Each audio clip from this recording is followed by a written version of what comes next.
नमस्कार, स्वागत है आपका राइजिंग स्टार्स में। और हम इसमें गेज करने की कोशिश करते हैं कि मार्केट के जो नए यंग टर्क्स हैं, जो नए लोग हैं, नए तरीके से बाज़ार को समझने की कोशिश करते हैं, उनसे हम बातचीत करते हैं और उनके नज़र से मार्केट को समझने की कोशिश करते हैं। इसलिए शो का नाम भी है राइजिंग स्टार। बाज़ार वही है, सोच नहीं है। तो आज के हमारे जो मेहमान हैं इस शो के, उनका नाम है दीपक शेनाय। कैपिटल माइंड्स नाम की एक कंपनी है जिसके वो फाउंडर हैं, सीईओ हैं। हालांकि उन्होंने शुरुआत में तो इंजीनियरिंग करी थी कंप्यूटर साइंस से, लेकिन फिर इन्वेस्टर बन गए, इन्वेस्टर गुरु बन गए और अब सबके पैसे भी मैनेज करते हैं और एक बहुत बड़ा सा पीएमएस भी चला लिया जो बहुत ही सक्सेसफुल है, बहुत ही अच्छा है। रिसर्च में बहुत हाथ है, हज़ारों की तादाद में आर्टिकल्स लिख चुके हैं, तो बहुत सारी इनकी खूबियाँ हैं। तो आज की मुलाकात, गुफ्तगू हमारी दीपक शेनाय के साथ होगी। दीपक, बहुत बहुत स्वागत है आपका राइजिंग स्टार्स में।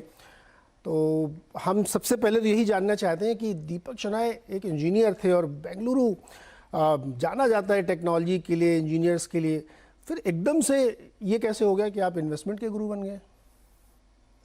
Thank you so much Neeraj ji. आपने एक तो हमें यंग और राइजिंग कहा, वो भी अच्छा है क्योंकि हमारे बाल काफी सफेद हो गए हैं। लेकिन नहीं, बाल तो मेरे भी सफ़ेद हो गए बहुत।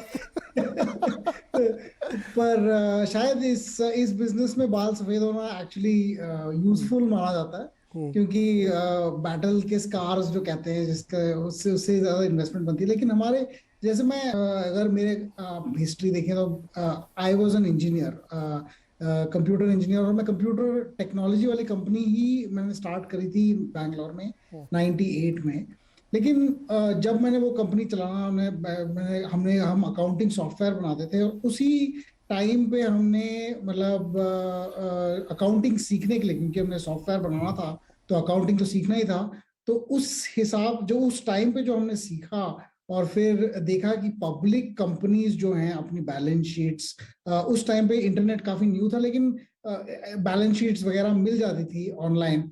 तो हमने देखना स्टार्ट किया, थोड़ा समझना स्टार्ट किया कि देखो कैसे चलती हैं, और फिर उसी तरह से एक नजरिया बनता गया कि जैसे मार्केट की क्या रिलेशनशिप्स हैं। हमारी जो पहली कंपनी की कॉन्ट्रैक्ट थी वो actually it was for an arm of SAIL, steel authority. तो हमने जब स्टार्ट की थी उसकी प्राइस 5 रुपए की थी पर शेयर, और 1 डेढ़ साल के बाद आई थिंक 90 रुपए की हो गई थी शेयर। तो काफी मतलब शेयर प्राइस में काफी बढ़ोतरी आ गई थी उसी 1 डेढ़ साल में। तो हमने फिर उसी के बाद थोड़ा सा बढ़ के हमने थोड़ा सा और देखा।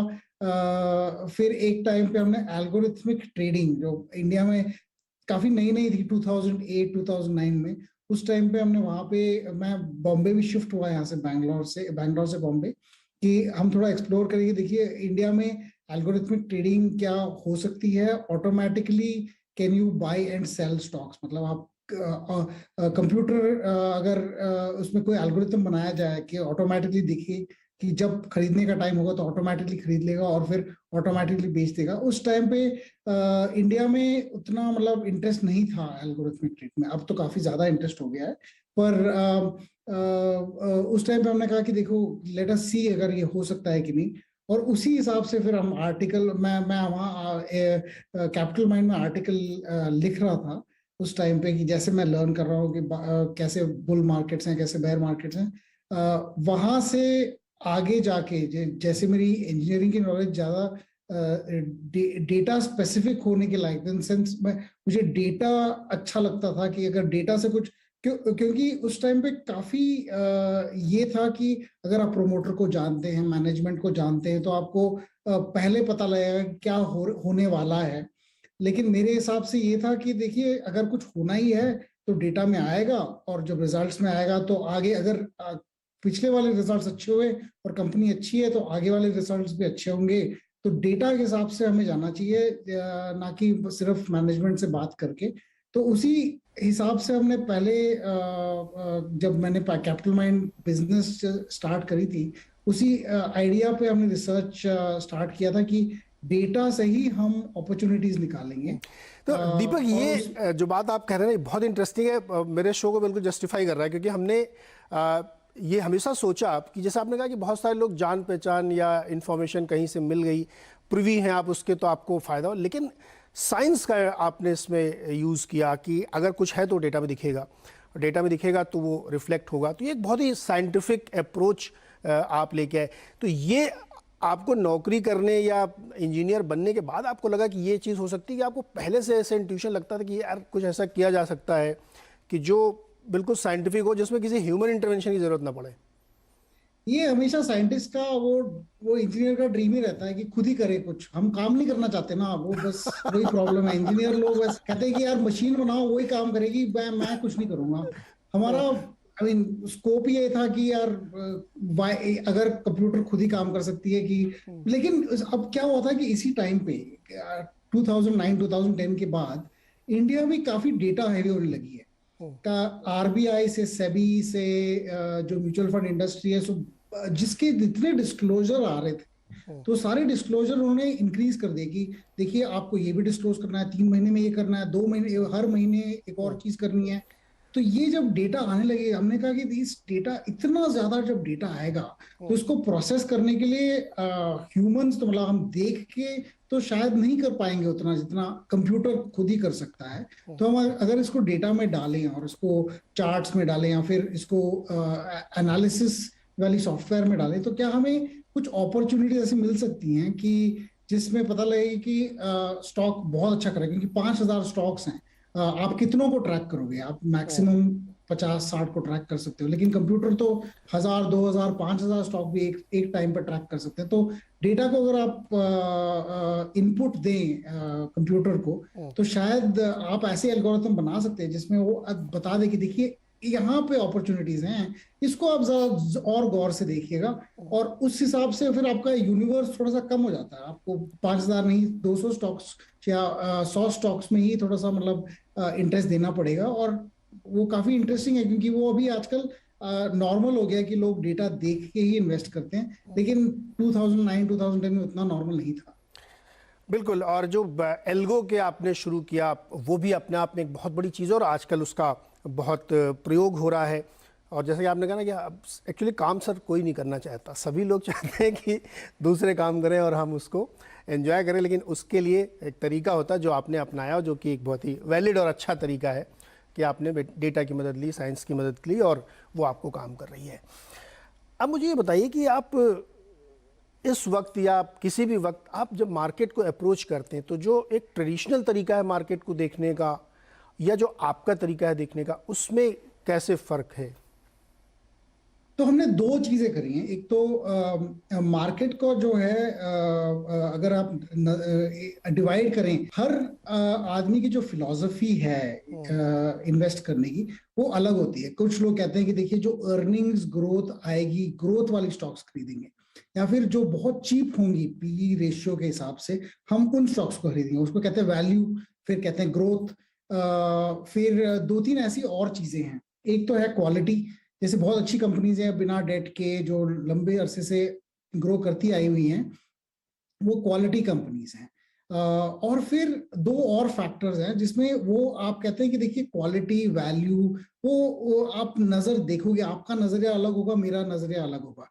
कुछ ऐसे फैक्टर्स भी हैं जो मार्केट को मूव करती हैं उसको, जिसमें नजरिए का उतना इंपॉर्टेंस नहीं होता है। जैसे कहते हैं मोमेंटम। मोमेंटम मतलब जो प्राइस, स्टॉक प्राइस में ऊपर जाती जा रही है, तो ऐसा होता है कि ऐसे स्टॉक्स और बढ़ते जाते हैं। जैसे मतलब 52 वीक हाई हो गया, फिर और चढ़ता गया स्टॉक। तो ऐसे काफी स्टॉक्स ऐसे हैं जो चढ़ ऊपर होती जाती हैं और करीबन डबल भी हो जाती हैं और ट्रिपल भी हो जाती है। ऐसे लॉन्ग टर्म में मोमेंटम भी एक फैक्टर है जिसमें लोगों ने स्ट्रैटेजीज बनाई हैं और लोग उसी में इन्वेस्ट करते हैं। हमने कहा ऐसे फैक्टर्स में हम इंटरेस्टेड हैं जहां से डेटा से ही हमें पता चलेगा कि अपॉर्चुनिटीज कहाँ पे हैं। तो ये जो तरीका है, अब ऑफ कोर्स अब तो काफी कॉमन हो गया। बहुत लोग कहते हैं कि मोमेंटम स्ट्रैटेजी इन्वेस्ट करते हैं, लेकिन यूएस में इसका रिसर्च करीबन 100 साल से ज्यादा डेटा को लेके 1960s 1970s में भी डेटा रिसर्च पेपर्स आए थे कि मोमेंटम जो है वो काफी यूजफुल स्ट्रैटेजी है लॉन्ग टर्म इन्वेस्टिंग के लिए। और अगर आप मोमेंटम में देखिए, जो स्टॉक्स ऊपर जा रही हैं उनको खरीदें, जो स्टॉक्स गिरती हैं उन्हें बेच दें, और दूसरे स्टॉक्स जो अब ऊपर जा रही हैं उनको खरीदें। ऐसे जो स्ट्रैटेजीज हैं ये डेटा ओरिएंटेड स्ट्रैटेजीज हैं, जिससे डेटा से ही आपके अपॉर्चुनिटीज आते हैं और आपको फिर देखना पड़ता है। हम वैसे वैल्यू और ग्रोथ में हमारी एडवांटेज उतनी ज्यादा नहीं है, हमारी एडवांटेज मोस्टली डेटा को देख के वाली स्ट्रैटेजीज में है। और दूसरी जो चीज हम यूज करते हैं मैक्रो इकोनॉमिक डेटा। अब लोग कहते हैं कि देखिए मैक्रो इकोनॉमिक से कुछ होता नहीं है, पर काफी टाइम ऐसा देखने को मिलता है कि जैसे जो स्टॉक्स हैं वो तभी ऊपर जाती हैं जब बहुत सारी फैक्टर्स आपके फेवर में हो। एक तो होना चाहिए कि स्टॉक की खुद की अर्निंग्स अच्छी हो, वो तो ठीक है, पर मार्केट भी ऊपर जाना चाहिए, फॉरेनर्स को भी इन्वेस्ट करना चाहिए और मतलब पूरी मार्केट को भी उठना चाहिए। तो इस मैक्रो इकोनॉमिक फैक्टर्स का जो एनालिसिस है वो भी हम करते हैं ताकि हमें पता चले कि किस टाइम पे पोजीशंस बढ़ानी है और किस टाइम कम रखनी है। दीपक, जैसे मैं तो हमेशा ये कहता हूँ कि अगर आप इंट्राडे ट्रेडर हैं तो आपको चार्ट सीख लेना चाहिए, और अगर आप पोजिशनल या स्विंग ट्रेडर हैं तो आपको अखबार पढ़ना चाहिए, और अगर आप लॉन्ग टर्म इन्वेस्टर हैं तो आपको इकोनॉमिक डेटा देखना चाहिए, क्योंकि आपको ट्रेंड पकड़ना होता है कि कैसे वो साइकिल बदल रही है। तो आप सारा दिन मार्केट ही सोचते रहते हैं क्या? अब कहा दो बच्चे हैं तो मतलब मार्केट इतना देखने को टाइम तो मतलब हर टाइम तो नहीं मिलता है, पर जरूर ऐसा होता है कि माइंड में हमेशा रहता है कि कुछ इंटरेस्ट है। अब एक टाइम ऐसा था कि हम सुबह से शाम तक सिर्फ वो स्क्रीन में ग्रीन और रेड देखते थे, और वो बिल्कुल आई थिंक यूजलेस है। अगर आप देखते रहोगे तो आपको कसिनो वाला फीलिंग आएगा बस कि। अच्छा दीपक, कभी ऐसा होता है कि रात में जाने से उठ के दिखा रहे देखें इस समय डाउ कहाँ चल रहा है भाई, बहुत सुबह, ऐसा होता है क्या? क्यों मीम बनते हैं इसमें बहुत सारे। सच बताओ तो ये मेरे से पहले बहुत होता था कि इनफैक्ट 2009 में 8 और 9 में जब बहुत ज्यादा मतलब डाउ से बहुत ज्यादा मतलब सिग्नल्स आ रही थी वर्ल्ड को, तब मैं सोता ही नहीं था कि वेट करता था कि डाउ कब खत्म होगा, और 1:30 बजे रात को फिर या 2:30 बजे इनफैक्ट उस टाइम पे तो 1:30 बजे था क्योंकि वो विंटर का टाइम था, तो 1:30 बजे को मैं सो जाता था। उसके बाद अब वो इंटरेस्ट नहीं है। अब ऐसा है कि देखो डाउ ऊपर जाए या नीचे जाए, मैं अभी तो कुछ कर नहीं सकता। अब मार्केट का वशीकरण कर लिया, अब समझ में आ गया कि कैसे उसको पकड़ना है, तो इसलिए अब रात में नींद खराब नहीं करनी है। एक बहुत छोटा सा ब्रेक लेंगे यहाँ पे कुछ सेकंड्स का, तुरंत वापस आते हैं, फिर दीपक से ये पूछेंगे कि इस वक्त बाजार में ठीक लग रहा है, बुरा लग रहा है, क्या फैक्टर्स है जिसको इस समय वो ट्रैक कर रहे हैं, साथ ही कई सारे बिजनेस प्लान्स भी होंगे दीपक के, उसमें भी बातचीत करेंगे। बहुत ही छोटा सा। राइजिंग स्टार्स में एक बार फिर से आपका स्वागत है, और आज बातचीत हो रही है दीपक शेनॉय से, कैपिटल माइंड्स के फाउंडर एंड सीईओ। बड़ी दिलचस्प बातें हो रही थी। दीपक, आपने एक बहुत अच्छी किताब भी लिखी है, मनी वाइज, आपके पीछे वो दिखती भी है मुझे। 2-3 बड़े शानदार आपने कोट्स लगा रखे हैं कि if you want to work then only, not because कि आपको करना पड़ रहा है, और रिएक्ट करिए, ज़्यादा प्लान वैन मत करिए। मैं ये जानना चाहता हूँ कि इस समय आप मार्केट में रिएक्ट कर रहे हैं या आप प्लान कर रहे हैं, क्या कर रहे हैं इसमें मार्केट में आप? मेरा ये जरूर ये मानना है, और ये शायद ऐसा है कि हम फ्यूचर को तो हम ज्यादा प्रेडिक्ट नहीं कर सकते हैं, और कुछ लोग कर सकते हैं तो शायद वो मतलब वो दूसरी तरीके से लें। लेकिन मेरा ये मानना है कि देखिए मुझे पता नहीं आगे क्या होगा, लेकिन जो हो रहा है उस पर मैं रिएक्ट कर सकता हूँ। अगर आप ये सोच के बैठोगे कि ये देखो ये हो सकता है, हम इस हिसाब से जाएंगे, अगर वो नहीं होता है तो फिर आपके प्लान्स चेंज आते हैं। तो मैं कहता हूँ देखिए जो स्टॉक गिर रहा है, आप समझोगे कि देखो और गिरेगा या फिर और ऊपर जाएगा। I think that is the wrong strategy. Strategy ये होनी चाहिए कि अच्छा ये यहाँ तक गिरा तो उसके बाद मैं अपनी स्टॉक्स बेच दूंगा, उसके बाद मुझे नहीं समझ आता, या फिर इतना गिरेगा तो मैं और खरीद लूंगा। ये दोनों स्ट्रैटेजीज भी ठीक है, लेकिन ये होना चाहिए प्लानिंग इंस्टेड ऑफ प्रेडिक्टिंग कि अगर नीचे जाता मैं ये करूंगा और अगर ये ऊपर जाता तो मैं ये करूंगा। अच्छा, मैं ये नहीं कहूँगा कि आप नाम लें किसी स्टॉक का यार, बट थोड़ा सा क्लोजर जाने के लिए एक आध सेक्टर अगर आप बताएं कि जो आपको इस समय लगता है कि बहुत अच्छे हैं या आगे फ्यूचर में बढ़िया हो सकता है। तो आई थिंक काफी यहाँ पे मतलब फ्यूचरिस्टिक टेक्नोलॉजी जो इंडिया बना रही है, जो इंडिया पार्टिसिपेट कर रही है, वहाँ पे इंडिया का स्कोप बहुत ज्यादा है। अब एक एग्जांपल लेता हूँ, जैसे हाइड्रोजन है, एनर्जी जनरेशन के लिए, या फिर आप इलेक्ट्रिक व्हीकल्स देखें, ये दोनों इसमें ना क्लियर विनर कोई नहीं नजर आता स्टॉक मार्केट में कि ये स्टॉक ना इससे ये सबसे बेनिफिट ज्यादा करेगा। लेकिन ये सेक्टर्स है कि यहाँ पे सबसे ज्यादा इंटरेस्ट आएगा, ग्रीन एनर्जी फ्रॉम हाइड्रोजन और electric vehicles is a very very big sector. और इसको अगर देखें तो 10 साल और इनका मतलब इनकी ग्रोथ होने वाली है। Second area would be nuclear power, और वहां पे ज्यादा कोई लिस्टेड कंपनीज नहीं है अभी, लेकिन कुछ कंपनीज ऐसी हैं जो उनको मतलब इक्विपमेंट सपोर्ट पे देती हैं। Third one, and I personally हमारा काफी बायस है उसमें, हमें लगता है कि आईटी एज अ सेक्टर काफी इंटरेस्टिंग है। अभी शायद काफी ओवर वैल्यूड था अर्लियर दिस ईयर, लेकिन हम अभी और पोजीशंस बना रहे हैं, क्योंकि हमें लगता है कि जैसे अगर यूएस में रिसेशन आता है, वहां पे वेजेस बहुत ज्यादा हैं, तो लोग और आउटसोर्स करेंगे। पिछले रिसेशन में भी ऐसे ही हुआ था, तो इंडियन आईटी कंपनीज को बेनिफिट होगी। अभी प्राइसेस गिर रहे हैं, वो ठीक है क्योंकि मार्जिन अभी कम है, लेकिन मार्जिन आगे से जाके ज्यादा होंगे। तो ये 3 सेक्टर्स हैं। रियल एस्टेट आपको नहीं अच्छा लगता? गोल्ड आपको नहीं अच्छा लगता? रियल एस्टेट बताइए, आपको अच्छा लगता है real estate? Real estate I think लोगों को अपना घर, आई मीन वो इमोशनल रीजन के लिए बहुत अच्छा है, क्योंकि फिर वो फीलिंग आ जाती है अपना घर है वगैरह। लेकिन रियल एस्टेट सेक्टर जो है वो कभी समहाउ 10-15 साल में कभी पैसा ही नहीं बनाती है ऑलमोस्ट। वो आपने घर खरीदा क्या? मैंने अपना नहीं खरीदा वो तो बस हम वो, लेकिन जब मैं खरीदूंगा तब इसलिए नहीं होगा क्योंकि वो घर के प्राइस बढ़ेंगे, मैं अभी खरीदूंगा और 5 साल बाद बेचूंगा। अब जब घर खरीदे हो तो गाड़ी कैसे, आप गाड़ी ये नहीं खरीद के सोचते हो कि मैं 5 साल में इसका प्राइस ये होगा। तो आई थिंक रहने के लिए घर खरीदना चाहिए, लेकिन ये इन्वेस्टमेंट के लिए तो बिल्कुल नहीं खरीदना चाहिए। तो रियल एस्टेट सेक्टर में भी कंपनीज जो हैं वो काफी उनकी अकाउंटिंग ना, because of new as regulations, वो समझ में नहीं आती है। आज का प्रॉफिट 3 साल बाद दिखेगा, या फिर 3 साल बाद का प्रॉफिट थोड़ा सा आज दिखेगा लेकिन 3 साल बाद नहीं दिखेगा।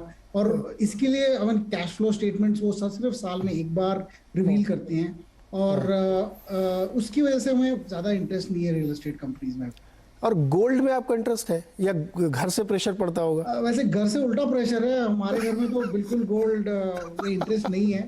तो आप थोड़ा एक्सपेरिमेंट के तौर पे आप ट्राई कीजिए कि अगर आप गोल्ड है आपके पास थोड़ा सा भी, आप जाके उसे दुकान में बेचने की कोशिश कीजिए और कहिए कि मुझे और गोल्ड नहीं चाहिए इसके एक्सचेंज में, मुझे पैसे चाहिए। तो सडनली लोग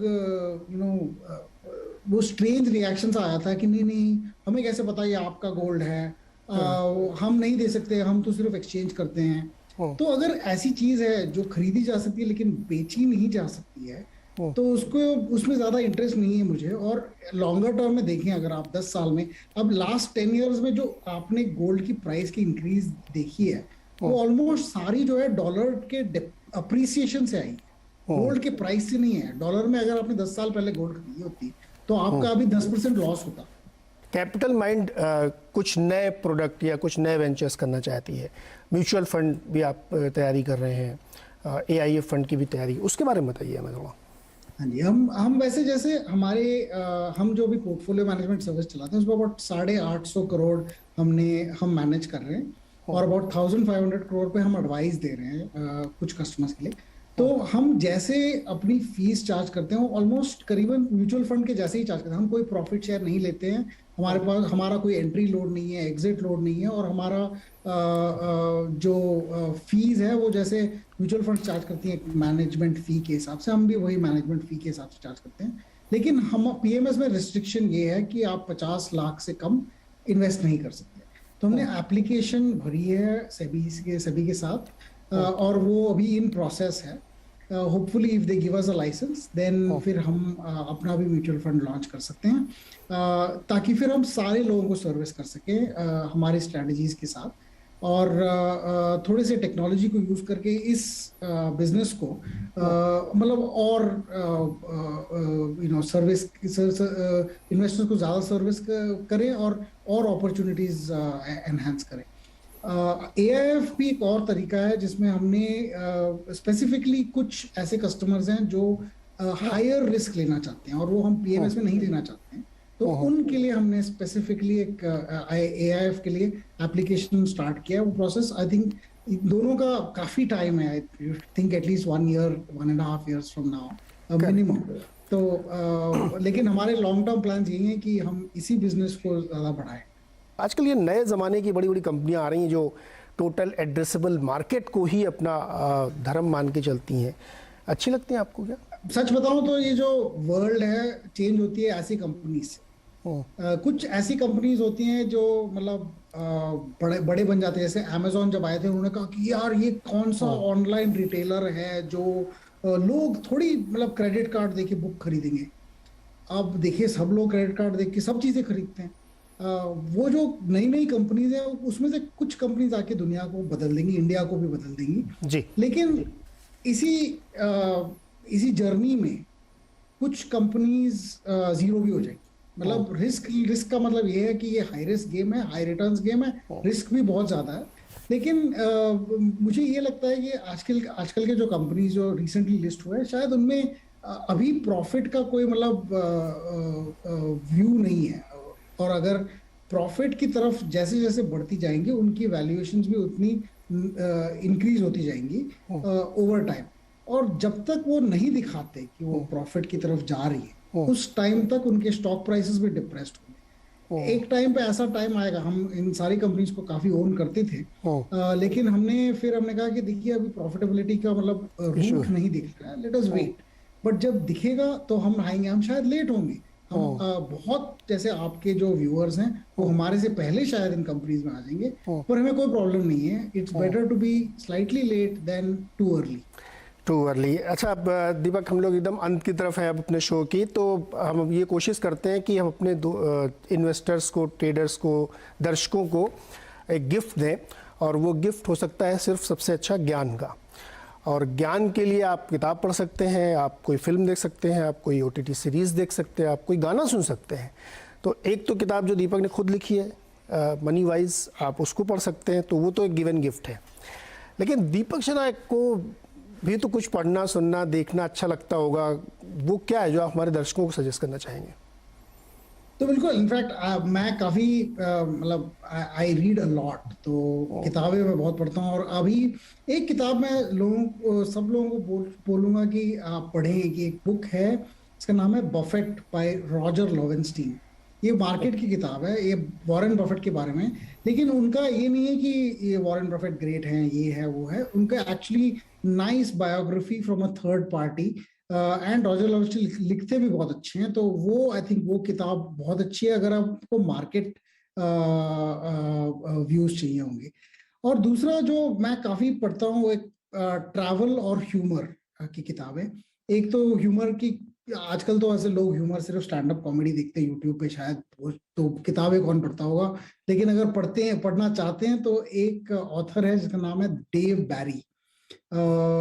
ये इनकी किताबें मैं बहुत ज्यादा पढ़ता हूँ, और इनके जो सब बेस्ट किताब है, it is Dave Barry is not making this up. I like this a lot. तो ये मैं कहता हूँ कि market, this is nothing to do with markets, but it's a very good book. आप अगर पढ़ेंगे तो एटलीस्ट मार्केट में तो काफी आजकल ह्यूमर तो नहीं दिखता है, बाहर के लाइफ में स्माइलिंग और हंसना is a very important thing. Deepak ने हमें बहुत कुछ सिखाया, और हमने समझने की कोशिश की कि दीपक शेनायक कैसे सोचते हैं, मार्केट को कैसे अप्रोच करते हैं, और कैसे इतना बड़ा PMS चला रहे हैं इतने सक्सेसफुली। और I can one of the best PMS कह सकता हूँ मैं, रिटर्न वाइज, और बहुत कम फीस में ये चलता है। बहुत बहुत शुक्रिया हमारे साथ जुड़ने के लिए।